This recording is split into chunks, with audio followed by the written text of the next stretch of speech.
You are now entering the Take Up, a place to gather when the film is over. I'm your host, Joshua Ray, and I'm here with my co-host, the managing editor of thetakeup.com. That is Andrew Wyatt. Hello, Andrew. Hello. And on today's episode, we are going to be covering Terrence Malick's 2017 feature, Song to Song. That's the pick of our guest, Stephen Tronicek. We'll see if we get to keep it forever or throw it in the trash in a fiery furnace. Maybe. I don't know. And then we'll have one more thing.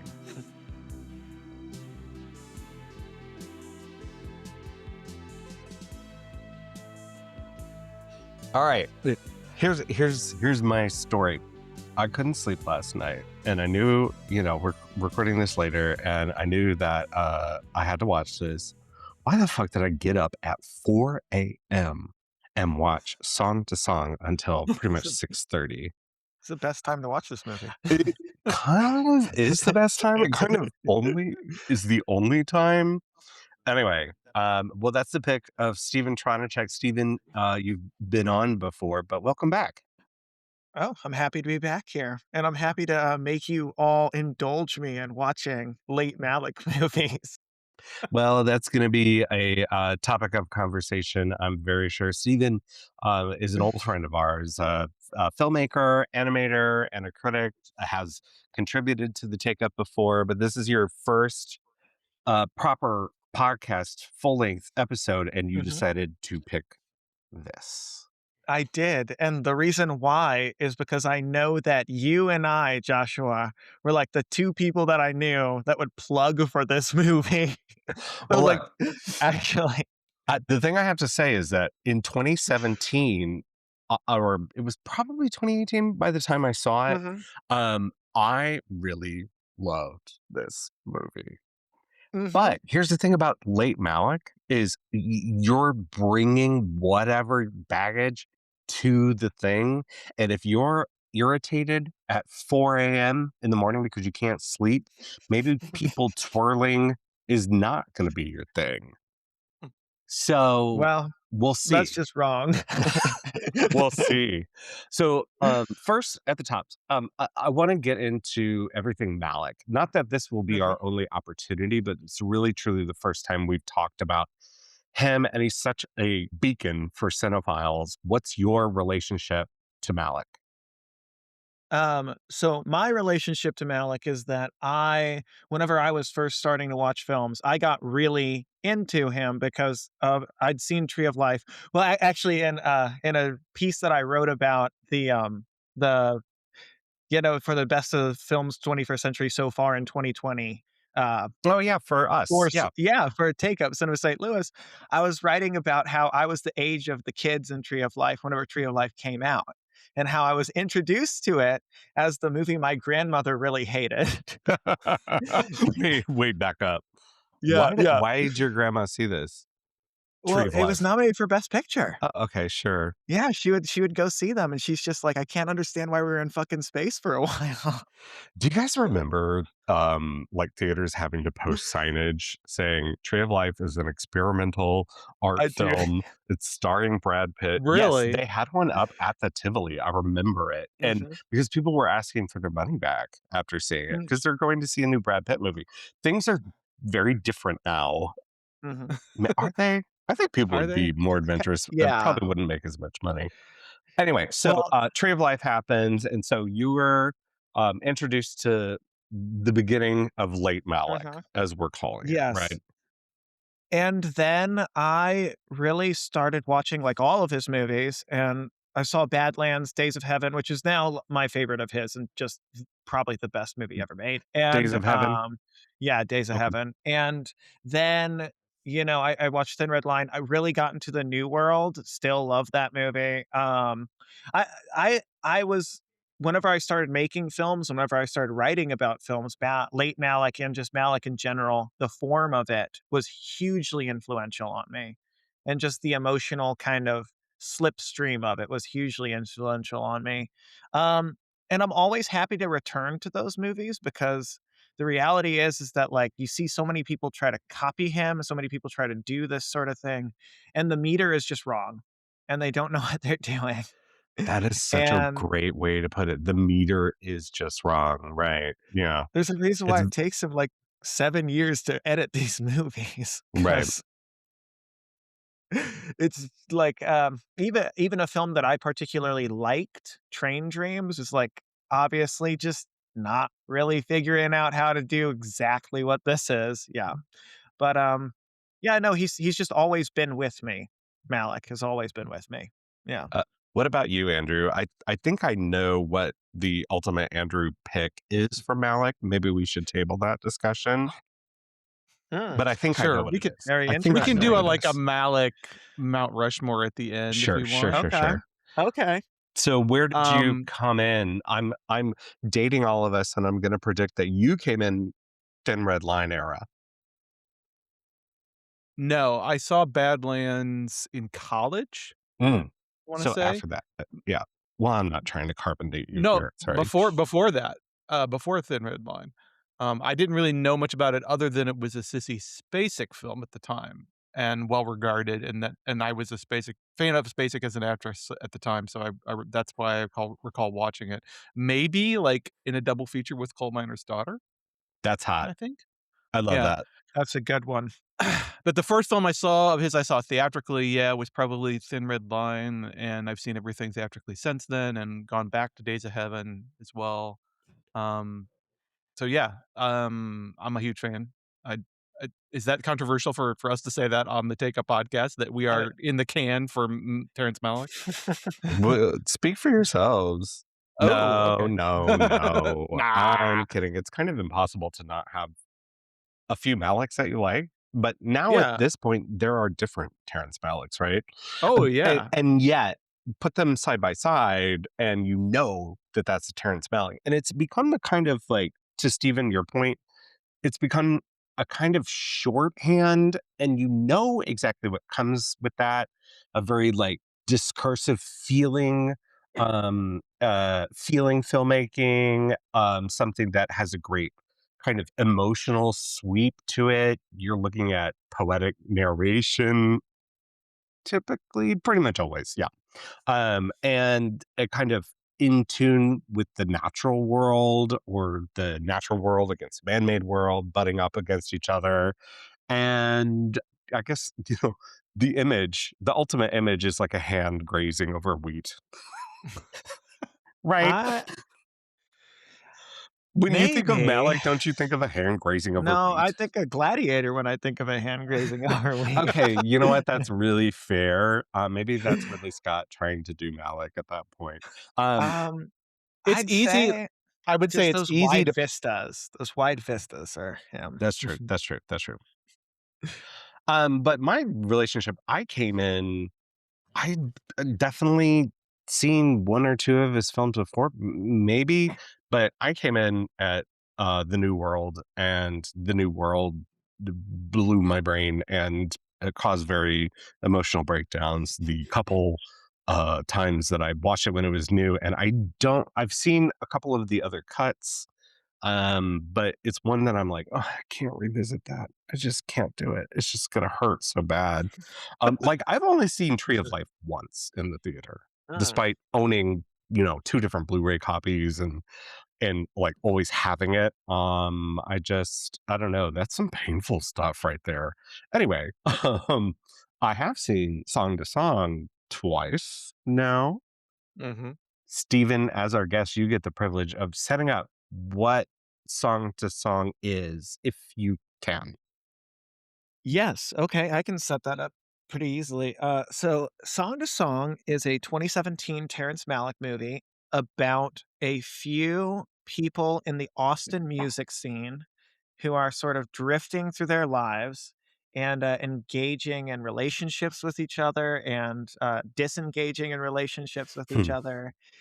And I mean, it's about what most Malick movies are about, how modern society kind of disengages us and causes us to dissociate, and how we're all trying to find our way back to something simpler in some way, or at least we're all trying to find our way back to something that feels like home and that feels like love. And that's that's what I connect with most about any of his movies, which is that he's very, very adamant about presenting these like um material worlds that we live in as kind of the big issue, and how like more of a return to like a natural state of like trying to live within nature or trying to actually collectively live together is kind of what you need. And here that's very interesting because you do have this like um moshing culture, and you do have this like very, very, very like upfront musical culture, and that is both something that the characters can feel very connected to, and like actually causes them to like dissociate from their own lives. um but other than that, Natalie Portman's in this movie, Michael Fassbender's in this movie, Holly Hunter's in this movie, Man, I which forgot Holly Hunter was in this, yeah. and what a killer, like, one scene that she gets. Yep. But essentially, if it's anyone's film, it is about the character played by Rooney Mara, who is Right, a right. young musician who gets involved in this musician slash producer, starts working with him young. And of course, it being a later Malick film, you're getting this in a very elliptical fashion and putting the story together as you're experiencing, all of these kind of fleeting moments. But it really centers around that character. But then, as you said, the tendrils spin out, and we get her relationship, and the main thrust of it is her relationship with a musician played by Ryan Gosling, whom she meets via the producer played by Michael Fassbender, who's a monster. And Yeah, we need to talk more about Michael Fassbender in this movie. yeah. Yeah, I we think we do. should, yeah. Who also has a marriage with Natalie Portman, who plays a school teacher, is kind of swept off her feet by him.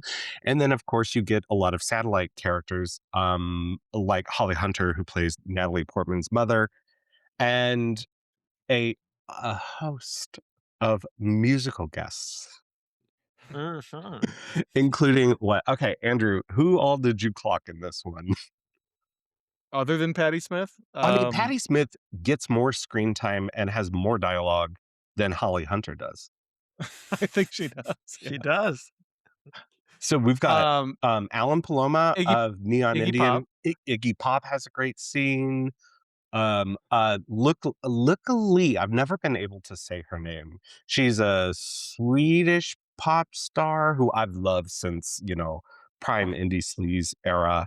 She plays Ryan Gosling's like kind of girlfriend while Ryan Gosling and Rooney Mara are on a break, and she gets to speak these very like poetic things that ring very true because she's just like a poetic witch and a beautiful Mhm. one at that. Who She else? would love that descriptor, I'm sure. Right. There's Black Rice. I mean, it's so Austin, Texas, like music festival at the time. Val Kilmer leads a band. Inexplicably. Flea briefly shows Inexplicable. up. Oh yeah, the Chili Peppers are here. So there's just, Yeah. oh my god, there's a ton, and it's so immersed in this scene that I don't know. I think there's probably varying degrees of who you believe is actually a part of this scene as they're acting in this scene. Mhm. It's impossible to look at Iggy Pop even on screen and him kind of like riffing and playing and speaking, waxing poetically against Ryan Gosling and Rooney Mara. And while Gosling himself is kind of a bona fide singer songwriter, he had a band called Dead Man's Bones that was probably defunct by this came out. Anyway, he is a true musician, and of course you see him like twirling and twinkling and away on a piano and playing guitar upside He's down here so and good there. at twirling. I really love this movie. I also love this movie, yeah. But I gotta tell you that, it had to win me over again, Oh, because when it began, of course, remember 4 AM. When it began, I was like, "Maybe this is the Terrence Malick I kind of can't stand." I think there are people who are more in tune with what Malik does than others. And someone like Michael Fassbender, I understand this character is a monster and he's playing a monster. I don't think he works in this at all. And I don't think it's to its credit that he's a monster and you're not maybe not supposed to empathize with him. I just don't buy whatever he's doing. He seems like he's doesn't actually know what to do within this world. I kind of completely disagree with that Oh my gosh. entirely. We can't even As agree in on how to like this thing. yeah, as in I think that well, I think Mara and Gosling are kind of like they're the core of the movie, and they are kind of what holds the movie together, especially because like, Mara's voiceover specifically and how Malik manipulates that, because like, it opens up it within her POV and very, very, like, almost shockingly within her POV in a way. Like, the first line of this movie is, there was a time whenever I thought sex had to be violent, and like how she's like trying to hold on to something with two hands because she's like dissociating, and she has to support it, and I think she does. And Gosling's great. Fassbender, like I think he's very good in this because he's in a situation where Malik can use his particular instrument very well, which is his voice and his kind of crazed like live wire energy. Like I thought, but one of my favorite points is early in the film during a montage where he's performing with Gosling, and Gosling's playing the piano and he's singing over it, and how his singing like drives you through the actual story. Like I love that. I love that so much. Uh, Andrew, settle the debate here. I have a feeling Andrew's being quiet. We've been talking a lot, but something tells me you won't settle the debate. There's a secret third thing happening. About Michael Fassbender Yeah, in okay. this movie, Let's is does he work? I th so let me preface it with this. I don't really care for this film. That's a Oh, how good dare you? premise. This That's might a be good this is my premise. least favorite, Terrence Malick Oh, movie. Like wow. period. And Period. what? Like No, overall. any Terrence Malick movie. I've seen all of his films except the documentary, the Tree of Uh Life quasi documentary, Voyage Voyage of of Time. Time. Voyage of Time. Yeah, I haven't seen that, but I've seen all his other features. This is maybe my least favorite. Um, I'm gonna agree with Stephen though about Fassbender. I like his kind of um earthy satanic energy, and I don't mean that flippantly. Hmm. I think it's key to the idea of transcendence that's an important part of Malik's all of Malik's film, this idea of transcendence, transcendent filmmaking, and transcendent philosophy. I think it's important. We don't often get a character so nakedly of the material world and uh, of hedonistic urges the way that Fassbender is in this film. So it's sort of interesting. If nothing else, I think it's interesting to see a character like that dropped into a Malik film and how the film sort of distorts around him because his presence is so sort of dark in that Manichaean kind of way that he's the dark side. He's so clearly set up to be this dark force or this dark principle within whatever light narrative this film actually has. And it's interesting to watch the film sort of bend around that in a way that it doesn't necessarily in any of Malik's other features. So I'll give him that. I do think it's an interesting casting choice and an interesting performance in that sense.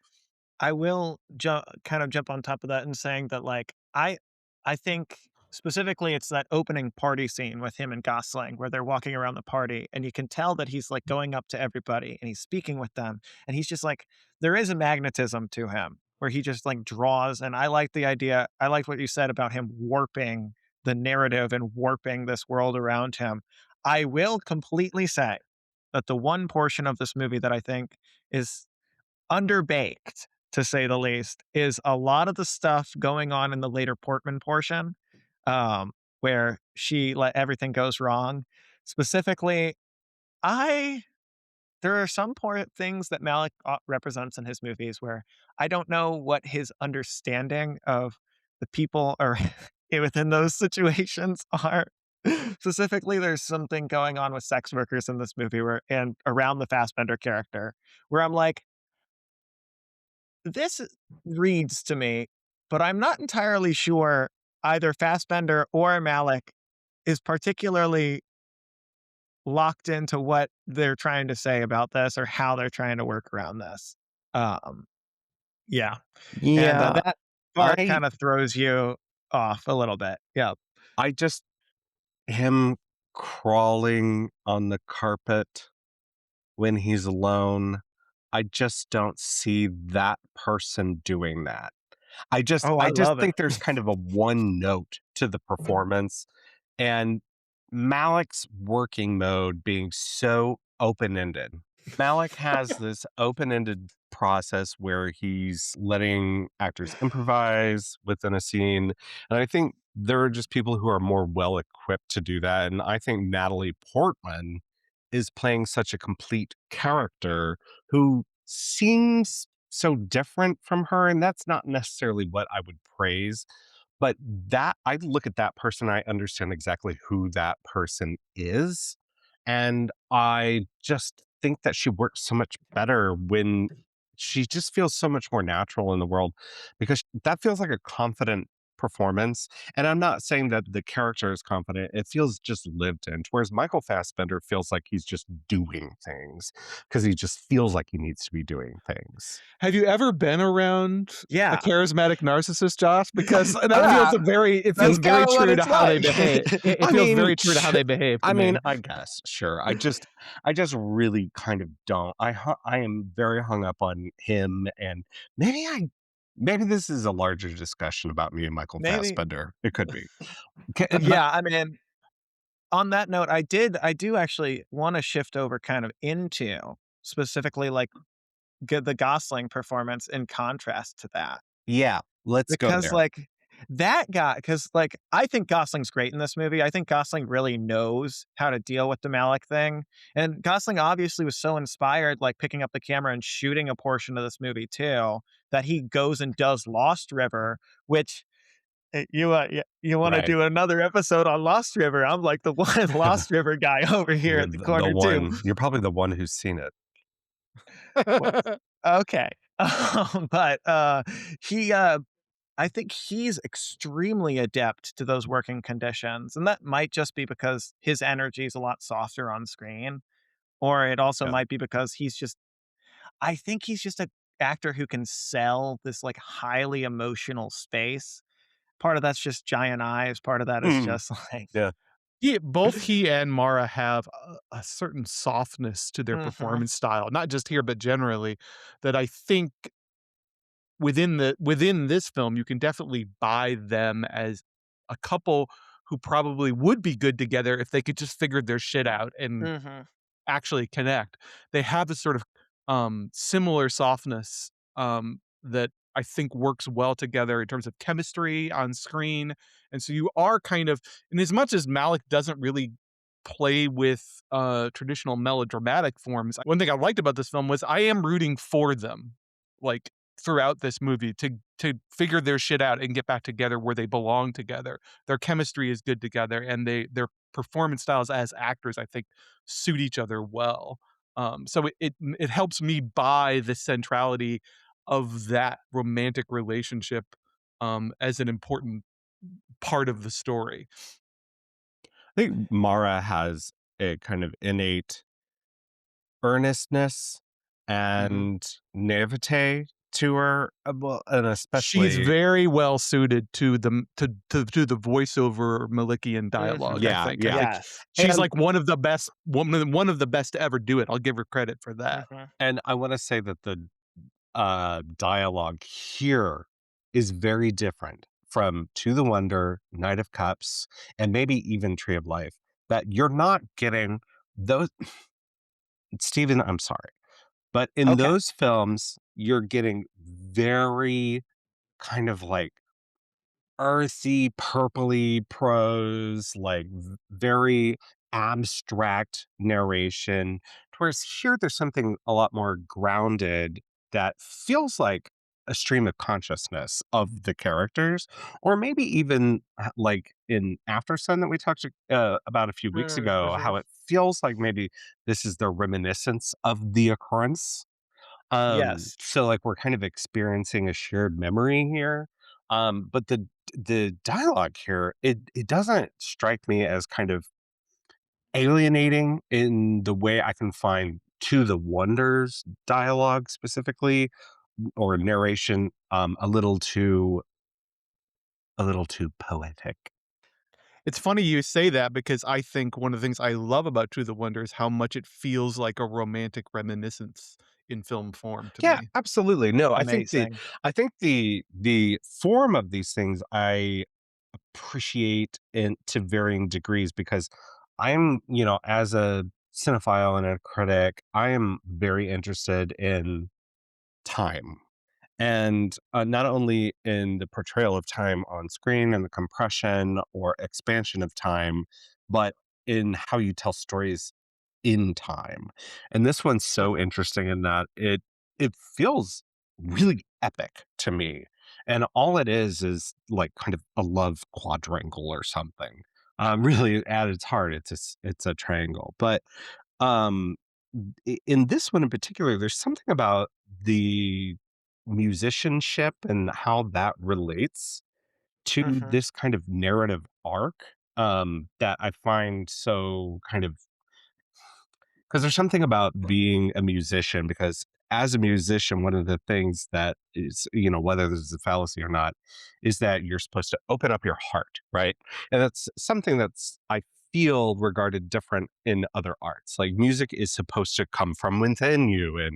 And, often musicians will talk about that kind of being a strain on them. And people in the public thinking that, Ariana Grande is singing this song about this ex-boyfriend, right? When it's like, I think Mitski said this, I can just write characters, Not not everything is autobiographical, but there's something really interesting about these people looking back at their time and the way that the musicality of it works with the musicality of Malik's storytelling. I just think there's so many kind of lovely stretches in this, even when I get hung up on the same things everybody who gets hung up on Malik gets hung up on. The kind of very flowery display of everything, the twirling, the like looking out of windows, the constant like walking. Did Lubetsky shoot this, Stephen? Yes, he did Yeah. shoot this one. This This was the Lubetsky of it all. last one that he did. Well, to that point, Josh, I actually think that, like, I don't disagree with you. I think the prose in Knight of Cups and To the Wonder is quite a bit more flowery than it is here.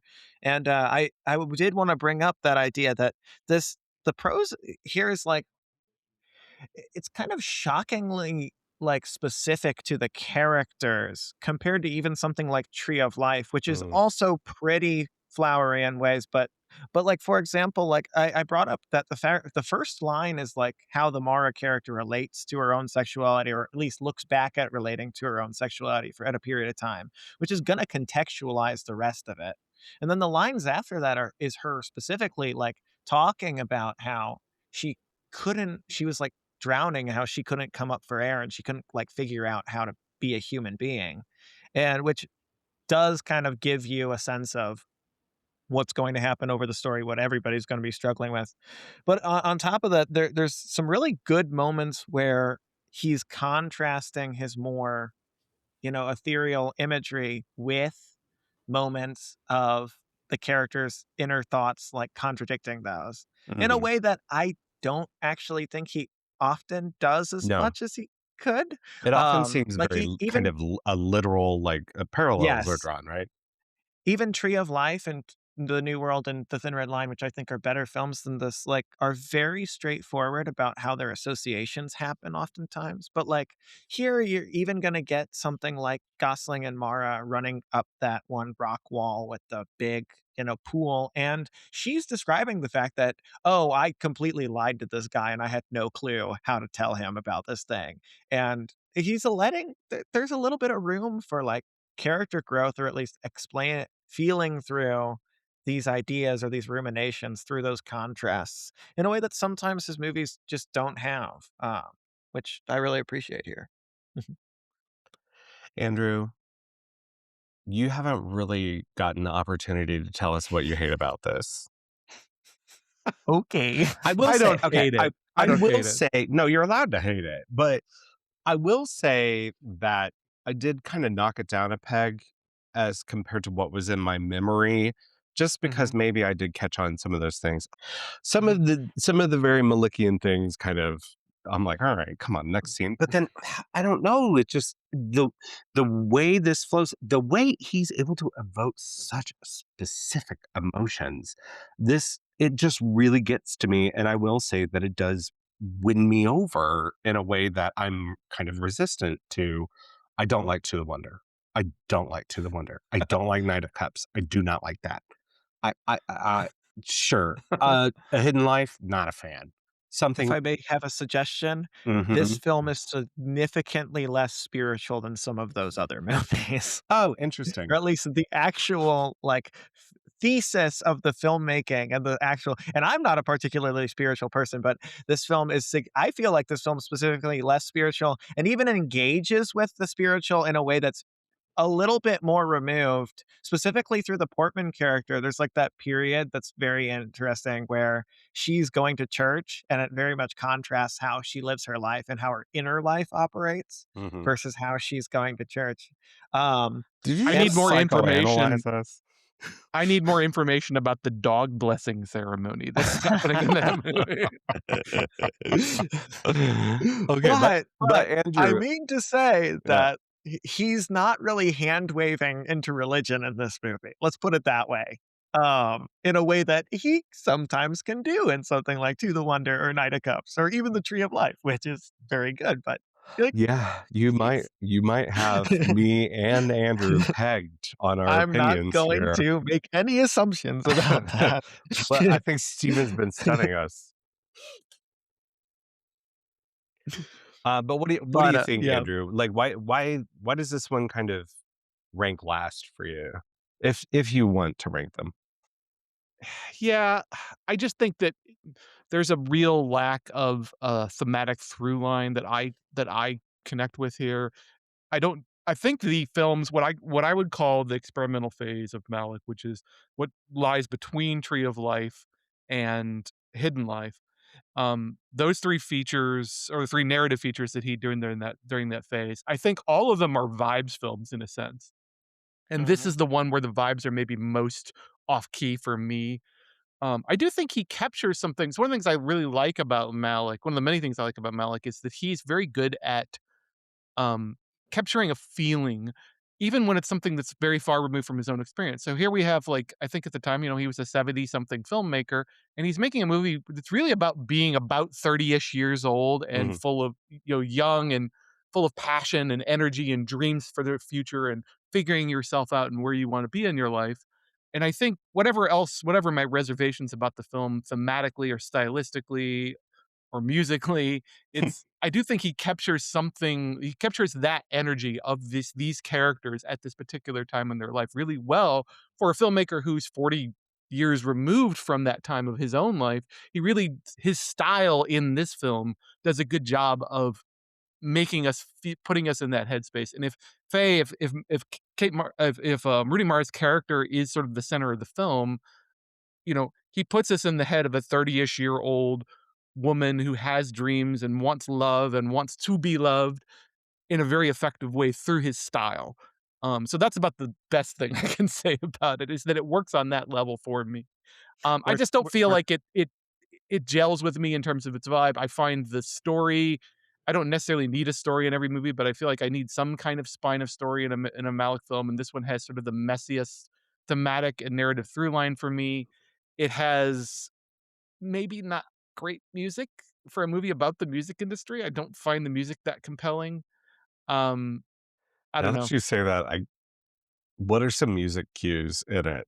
I don't I kinda well, don't remember. Steven, help. I will say that I don't have that much connection to the music because admittedly, like, I'm much more interested in how the filmmaking operates. And I've always told people, like, my brain just like doesn't always connect to like bunch of music and bunch of stuff. But I do think about oftentimes with this movie always is that runaway cue with the ex-girlfriend who shows up, where Gosling is hanging out with the ex-girlfriend, and there's the cue where it Oh, starts yeah, playing the del Runaway, and it's because who the trailer is awesome to this movie.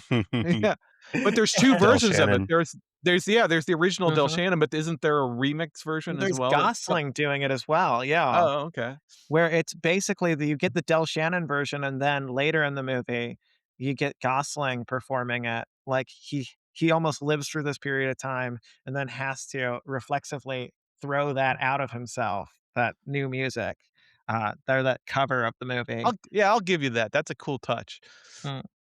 Um, Um, but yeah, but I just the visuals in this movie are not on the same level, I think, even as his other sort of experimental phase films. I much prefer the visuals of Knight of Cups and To the Wonder to this. It's just it's it's my curse, right? It's the one I least like. Well, that's an interesting topic, I think, mhm, because I don't know that that's true, but I want to say that a lot of people agree with you, but I I went back. actively disagree with that. No, I went back and I looked and I'm like, I think this is the one people really kinda hate. I think this is Yes. yeah, They do? yes, I think Mhm, this is it, and so Mhm. I remember when it came out, it getting kind of hated on so badly that when I watched it, I was like, what's going on? What are we all doing mhm, here?" But it's in this time frame where these films came out in quick succession, uh-huh, and it's when To the Wonder dropped, everyone's kinda like, "Hmm, this is not the quite the master that we've all known. He seems to be doing something different." And then following this pretty quickly with, this and Knight of Cups, it seemed like he was in this phase that not only was he prolific suddenly, mhm. Yeah. after taking decades breaks before. But he was just kind of churning out these human dramas that seemed to be all kind of stylistically in the same wheelhouse and certainly in his wheelhouse as a whole, but something that was kind of more free flowing than anything he had done before. But it seemed like this one was the one everyone's like, all right, okay, buddy, you've gone too far. Every Well, auteur has to be able to play a little bit. Like, maybe that's why I give for a filmmaker I admire as much as Malick, I don't begrudge him this phase in his filmography because I think interesting things can always come from that, from playing with things a little bit more and playing with style and form and narrative in going outside your wheelhouse a little bit is always it's always interesting to watch somebody who is so clearly skilled at the form do that. mhm. Um, I think it's so cool that he was in his 70s when he made this huge pivot into something like this, and we're all mhm. hearing these rumblings about, Terrence Malick's got a camera just out at South by, like, watching Neon Indian, like, what's happening out there? 300 hours of footage, is what I Yeah, heard. and just It's typically, crazy. that's kind of the opposite of what happens, like, we get an old man phase where people are stuck in a rut, they become stylistically, inert, and it's just it's the complete opposite, like, this experimental phase coming when he's older is so keen. It's kind of like Godard, letting go of Pete Timmerman just got so pissed that I said that. But Godard getting just more and more loosed as time went on. I think that's really interesting. But of course, we haven't. When was A Hidden Life? Is that What A Hidden Life 2019? was 2019, yes. Yeah. Uh, What's up, Terry? he's I heard some He's people making his Jesus well, movie. yeah, he's the Jesus movie that he shot in, like, 2020. He That's says, "It'll be done when it's done," is It'll his be of done editing when it's course. Yeah. done. philosophy. Yeah. Good for But him. if I may, I've heard a lot of critics who talk about Malick's work read this at line out. But if I may read the quick final paragraph of Roger Ebert's last review, which was for To the Wonder. Whoa. Yeah, Yeah, that's the right, last that's right. review he ever His wrote very was for last To the Wonder. review. Yeah. This is the last paragraph of that, which is, "There will be many who find To the Wonder elusive and too effervescent. They'll be dissatisfied by a film that would rather evoke than supply. I understand that, and I think Terrence Malick does too. But here he has attempted to reach more deeply than that, to reach beneath the surface and find the soul in need." And I think that's the perfect way to describe it, like, which is that the thing is, th this movie, clearly it, like, spins off in these certain spaces, but, like, it'll always come back to, like, I was making notes of these specific images of these specific portions that just always stayed with me and will always continue to stay with me, and that I can't seem to get rid of. Like, at about 20 minutes and 39 seconds in, there's this moment where it cuts and Mara and Gosling are underneath this highway pass and they're like kicking dust at each other. And I don't know who did the score to this movie, which is like twinkly shit that's going on. But I love it so much. And you hear that. And then there's the one portion where they're describing this how she kind of doesn't know how to tell him about the Fassbender character, and it's the stuff with the where they have the twinkling like lights on their hands, and that whole montage sequence, that whole chunk, and my brain is just like, I'm never letting that go. I Yeah. can't do it. Yeah. It's the most beautiful thing in the world. So I take back every bad thing I said about this movie that I do love because your love for it means so much to me. And I think that is something essential that Malick does. I mean, I think he's a philosophically and thematically interesting filmmaker, but that what you're describing there, Stephen, that the idea, Mhm, those permanent images, those permanent moments in time that get embedded in our consciousness from his work, from the films that we cherish in his filmography, I think is part of what's key for him. And sometimes it's it's layered inside metatextual stuff about where we were at our particular moments in our lives. That's Mhm. why that's where I think this film does work for me, is because that thing that recurs with Malick, where each of us has a special films that we treasure of his that maybe relate to where we were at that particular moment in time. That's what this movie is about. It's mhm, about, and I'll go back to the one thing I admire about it is the way that it seems to capture how it feels to be about 30 years old and wanting something more in life and wanting love and to be loved. I think it really captures the feeling of that moment really well with its style. Um, so that I and it maybe that's the meta Malik. I don't know what you call that. just to speak towards that style a little bit, Mhm. um, I have become increasingly skeptical of Emmanuel Lubezki over a Mhm. period of time. Yeah. Why The is more that? and more, and to be honest, I've become increasingly skeptical of the particular visual style that he developed with Alfonso Cuarón and Alejandro González Iñárritu, and even so skeptical to the point that I feel like that style is bleeding into Guillermo del Toro, who's a much better filmmaker than those other guys, and ruining the visual style of Guillermo's movies in a way where it's Did you like, listen to Vindicated. our I did you am listen to our right. I am Frankenstein wrong. no, episode? I I didn't. am I didn't. But one thing vindicated. that sucks about Frankenstein is that ever since he dropped Guillermo Navarro, who is a very skilled cinematographer and even director in his own Yeah, right, great the filmmaker. problem is the camera direction has all become steady cams and motorized cranes, and none of the coverage cuts together. None of the coverage Right. cuts None of together. the coverage cuts Now, together. I will Steven, say, are you he is trying to get this into the takeout can. I'm thinking I am. about it now. But you I'm know what thinking movie's about it. coverage cuts together? You know what Yeah. movie's I coverage I cuts I together? I think Song of largely it Songs. does here. I 'Cause I I think largely it does here, but I would agree with you. There's something about the momentum of the camera, the lenses that he uses, that it gets so old to me because it's just become like shorthand for emotion, and I just can't with it well, I anymore. I well, I really was like it in Knight of Cups. I think that's the I most do too, successful yeah. execution of that constant, what I think of as inertia. No shot begins without inertia already being applied to it. And I think of all the films that are in this phase, I think Knight of Cups is the most uses it most successfully for me personally.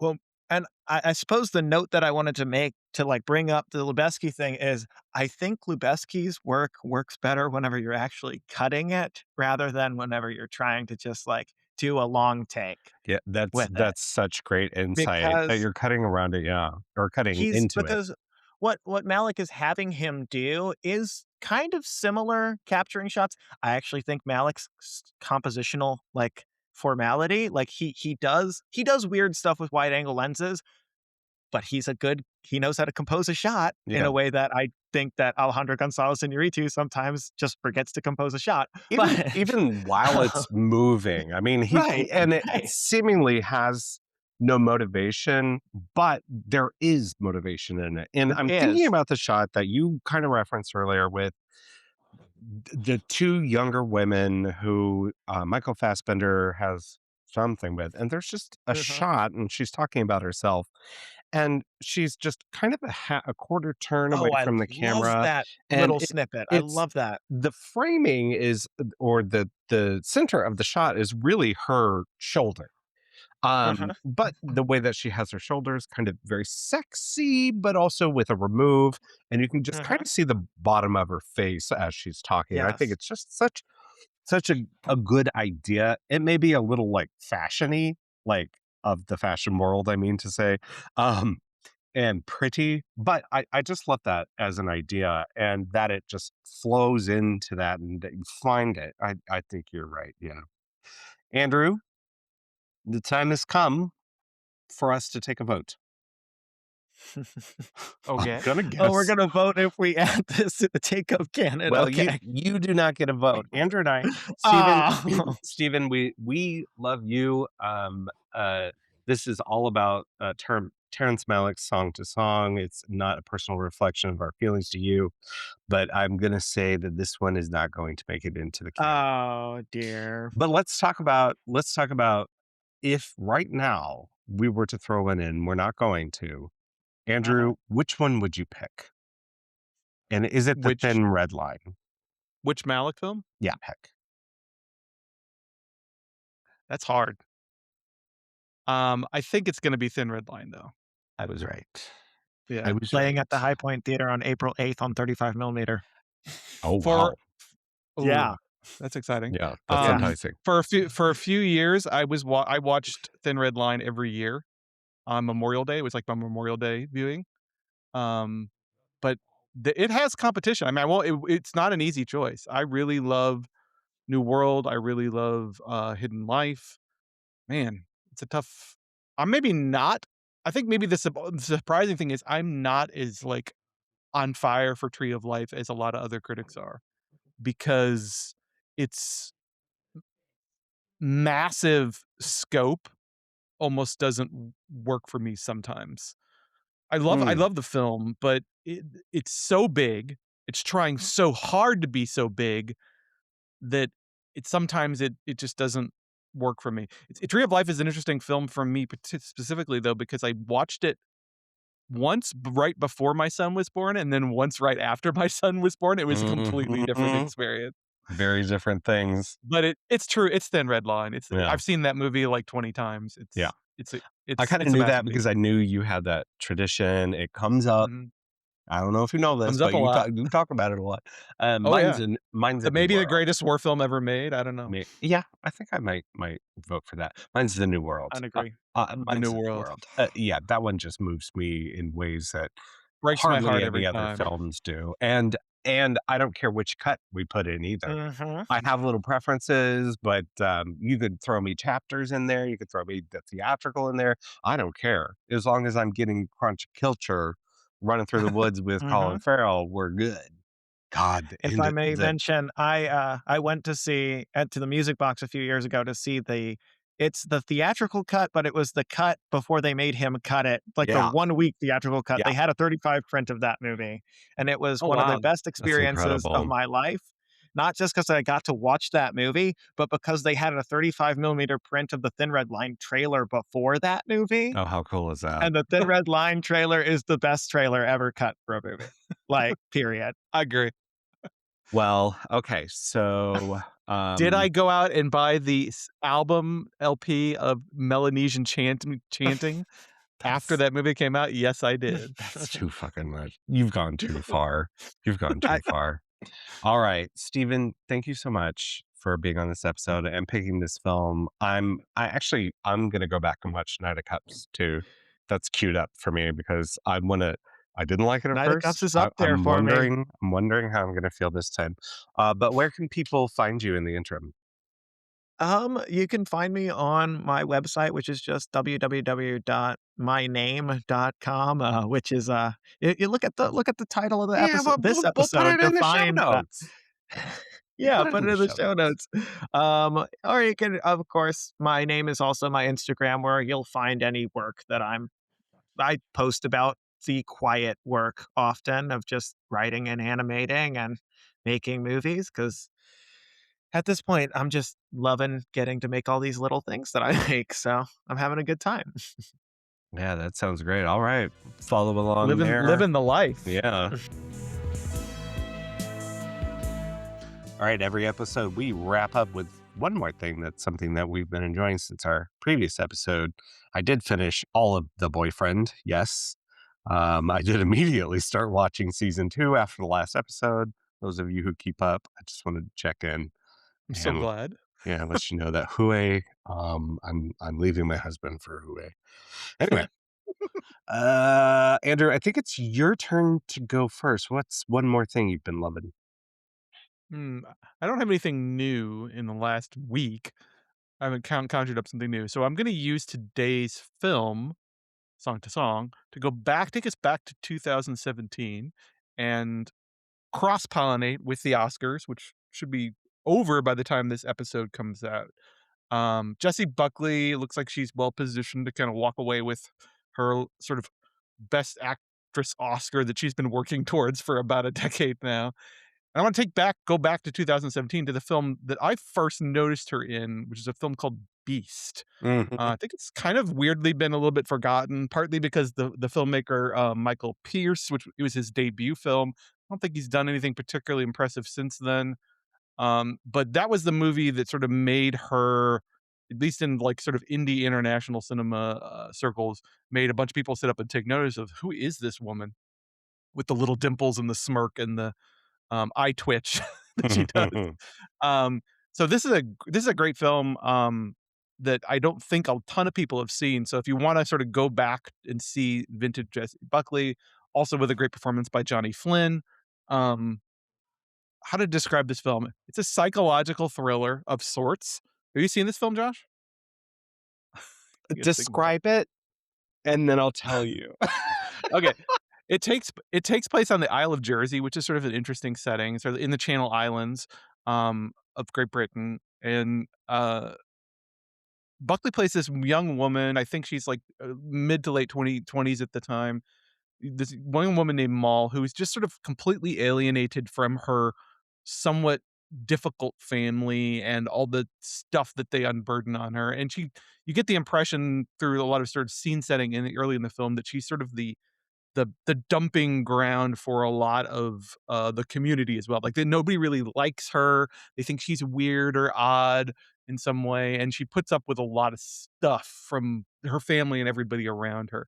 And she falls in with this like poacher played by Johnny Flynn, who may not be the serial killer that's plaguing the island, I have killing not young seen this girls. film whatsoever. I think Okay, I'm confusing it with another film called Beast, maybe. yeah, probably. Who knows? There's a bunch of them. But this sounds Anyway, very interesting. yeah, it's a fascinating, like dark psychological work of dark psychological portraiture. It's all about like uh Buckley's character coming to grips with two things, coming to grips with like that she really is completely alienated and estranged from her entire surroundings, not just her family, but the entire island and everything about it. Sort of, she doesn't fit in. She's not a puzzle piece who fits into this place and time, and she doesn't know how to do that, how to live with these people. There's maybe something wrong with her as well, like psychologically. It's not 100% clear. It's a very ambiguous film. It starts ambiguous, stays ambiguous, and ends ambiguous. And Flynn's character is sort of never clearly we never really get a clear answer of, is he a fucking serial killer? I'm not sure. But it's really about her. And it was definitely the film that made me sort of sit up and take notice of this newcomer who has this amazing face and does these amazing things. it's very difficult to make the crazy eye twitch dramatically meaningful. It's such a like dumb actorly shorthand, and somehow Buckley does it. And I think that was the moment I realized, ooh, this actor is gonna have a lot in store for us in the future. I would be super interested to see what you think of your capital T Twitch in Mhm. Maggie Gyllenhaal's The Bride. Okay, I've And heard a lot of mixed things about that movie. that is all I will say about that film, in case we decide to torture me and cover it. But Well, we're I mean, sort of so this film Beast is sort of the opposite of that. It's a very grounded, sort of like lot of handheld camera work, kitchen sink realism, set in sort of like rural modern Britain, and with all the sort of class and um social baggage that comes with that. Just really an excellently done film, but sort of the draw here and the reason I wanted to highlight it is Buckley's performance, and it's sort of the first film that made me notice her. very good. And I don't have it pulled up. Do you know where you can watch it? Uh, Give me a moment. there are so many movies called Beast. So this film is actually streaming on Prime right now. If it also on Tubi, Hoopla, a bunch of Canopy, a bunch of those other minor services. You So can also rent it or literally buy it. everywhere. Yeah. Very cool. And then where can people find you? You can find me at thetakeup.com, also on Blue Sky and Letterboxd, a few other places. Very cool. My one more thing is something I've been kind of slowly watching. I've been savoring it, mostly because Mm. I started it based upon its reputation and didn't really know how I felt about it at first. And this is the classic British television series, The Prisoner. Uh, Have you never seen The Prisoner wait, so before you've seen this? it? I love The Prisoner, yeah. Okay. My wife and I are huge fans of The I'd Prisoner. never seen it before. I didn't know much about it. I read the log line, which is man, quits the service and then is taken to an island where crazy shit goes down. So the conceit is that, it's very Kafka-esque. Its style is very mod, very colorful. The filmmaking in every single episode is just above par. And it's created by and stars Patrick McGowan, who has the best name ever. But there's like a little bit of soft sci-fi. I described it to my husband as it's like if James Bond but Kafka. Okay, so do you know that The Prisoner is a crypto sequel series to an earlier series Yeah. that McGowan starred in called Danger Man? Yeah, I know all And this this is sort of now, and now I know okay. that I have to go back and watch that too. And I was a little resistant at first. I didn't really catch the vibe of it, Mhm, because every single episode of The Prisoner is a kind of contained thing, and it's set mhm, up that way, even in the title that there's a number hierarchy, and the number two it's in the title credits. It's I'm the new number two. Who is number one? We need information.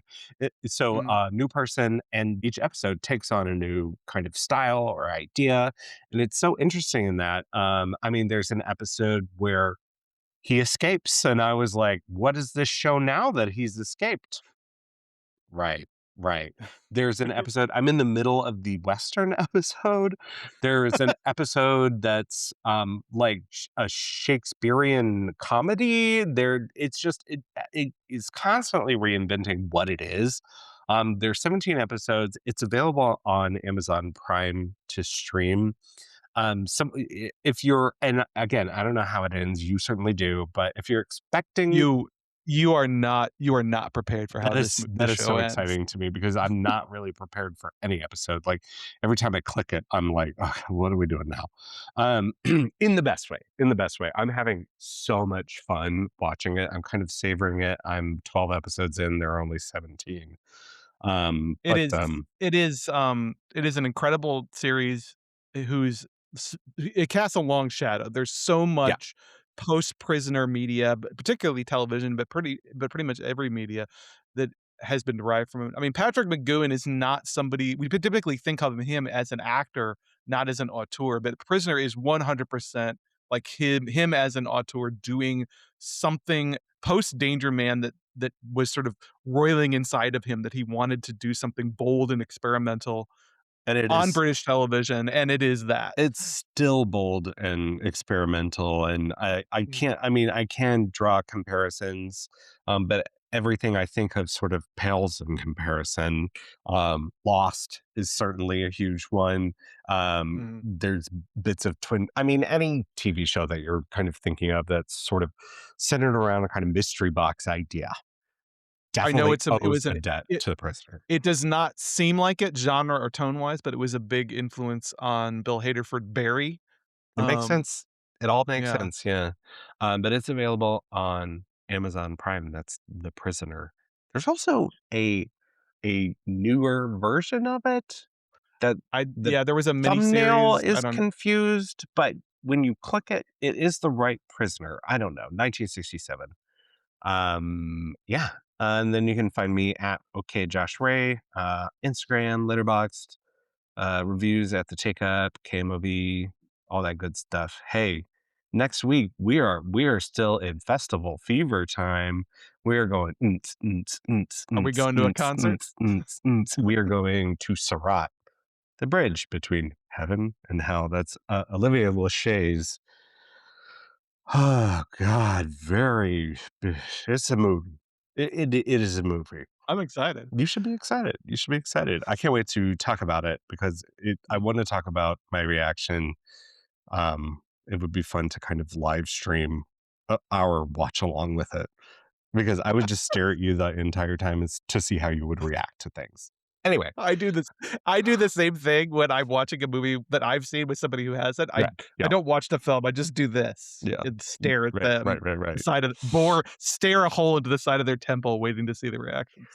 So that Oscar nominee, we actually have another Oscar nominee we're going to cover, but that one What is it up for? Best international international feature? feature. I mean, Okay. it should be up for a few different things: sound, casting. Mm, I'm sure it was shortlisted in a few places, but definitely international feature. But that's mm. Surat we'll be covering next week. Until then, thank you to Ethan Tarantella for producing and editing the show. Ken McCullough for help with social media, and theme music by AMP. And until next time,